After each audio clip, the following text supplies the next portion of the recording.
the lawsuit, the reason given, some erosion and flooding problems. It is what it sort of seems like on behalf of Keith Stutes as well. We have Don Briggs in this morning with us from...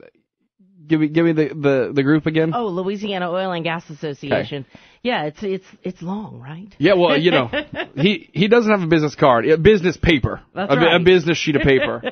So obviously, not the best day for you guys yesterday, to say the least. In a little bit, we're still trying to wrap our heads around what it means, what the precedence is for this. We're hearing a lot of different things when it comes to the police jury and their decision. Obviously, this lawsuit filed by the DA. Where are we now, Don, this morning? Well, right now, the Keith Stutes has filed a lawsuit on behalf of Vermilion Parish, which he certainly has the right to do. Vermilion Parish is not in what we call they elected not to be in the coastal zone management program that was set up in 1978. And so consequently, the district attorney of that parish, which is Keith Stutes, which represents the 15th Judicial District, is a representative that would file the lawsuit. And, the bottom line in all of this is a cookie-cutter lawsuit that have been filed in Plaquemine Parish, one's been filed in Jefferson, one in Cameron Parish, so it's the same type of lawsuit.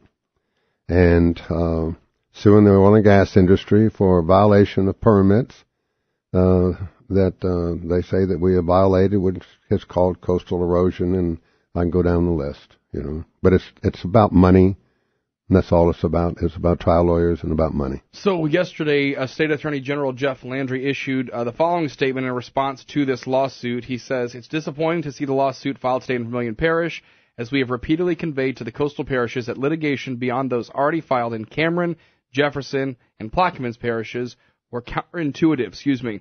As I said in March, we cannot allow these differing and competing interests to push claims which collectively impact public policy for our coast and for our entire state." Now, getting further into it, it seems to me from an outsider, and I'm like literally digging into this because I haven't lived here for the other one. I wasn't here yet for these other ones. Right. But if this is a permitting thing, there is a body that manages these permits. If you're doing something outside of the permit or you're doing something in violation of your permit, it seems like that would be the first step before this lawsuit. Is there any indication that happened? No. The industry is highly regulated by the Louisiana Department of Natural Resources, as well as the Louisiana Office of Conservation, and as well as the Corps of Engineers. And we have, as an industry, have gone by the law and the regulations that regulate us and have been doing that for decades. And those are the laws, those are what we're supposed to go by, and that's what's been happening. And, these trial lawyers are just saying that that's not true, but they have not shown us in any of these other cases where the industry has violated any of their coastal zone permits. So, no, they haven't brought this, all you have to do is go to the Office of Conservation and talk to them about it. So it's just another, obviously, I misspoke a few minutes ago when I said the one in Jefferson Parish was thrown out. It's not. It's still in the process, still pending litigation there on that end. Oh, so I'm sorry. I was reading some other things that I've written to myself. So I guess the question is, at this point, how do these companies then defend themselves? What will they have to do in terms of showing, hey, this is not really the case. We have not violated this. It has not led to damages and or coastal erosion and or flooding, etc. And do they bring the Corps of Engineers up there? Well, what really has to happen, they have to be, someone has got to tell them what they've done wrong. Right. See, and that hasn't happened. Mm-hmm. You just throw you all together in a pot. But this is the typical way this group, the Carmouche law firm, who really heads this whole lawsuit, and what Carmouche does, he goes from parish to parish, and he tells all the parish people that there's going to be a big pot of money, and that the oil and gas industry is interested in settlement. And let me say this right now, very clearly, there is no settlement. There's no interest in any settlement. Okay, but he tells everybody that they are. So they better get in the game if they're going to get some of this money. they think it's like a big BP pot of money, and this is not the case. However, that's the game that they play, and that's the process that they go through, and they get everyone to file these lawsuits. And some parishes say absolutely not. The Vermilion Parish Council, they haven't voted to do this. Okay, the police jury hasn't. St. Mary hasn't. New Iberia hasn't. Lafourche, Terrebonne, you can go down the coast. None of those have.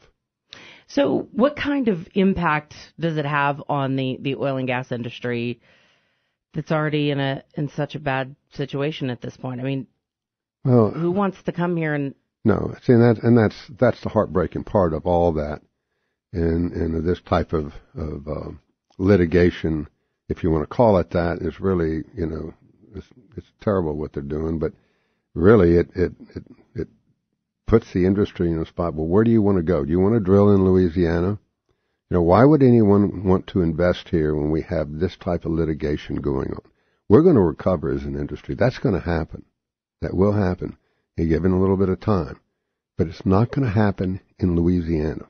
It's not going to happen in the coast of Louisiana because of all this litigation.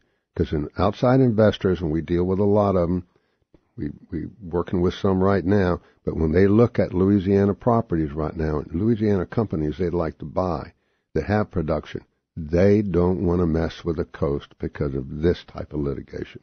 Litigation costs a lot to defend, even when you're innocent. Sure. Now, what about other states? Have we seen similar litigation in other states? It seems like, I mean, if it would have happened, I mean, that oil corridor between Houston and the state line right there. But I've kind of looked around yesterday. I don't know if they ran them off, if they've tried and failed, or what the situation is there. This only happens in Louisiana. Texas and Mississippi and Alabama, none of them have this type of litigation at all. They don't allow it, actually. I mean, over in Texas, the amount that you can sue for is the value of the land. Mm-hmm. Okay? Mm-hmm. But here, because of our very litigious climate that we have in Louisiana, that we're known for, our home cooking and the way our courts work, consequently, you can get, like we did in the original case on this, we got $83 million for a piece of land that cost, $1.2 million. And so, wow. That's a big difference.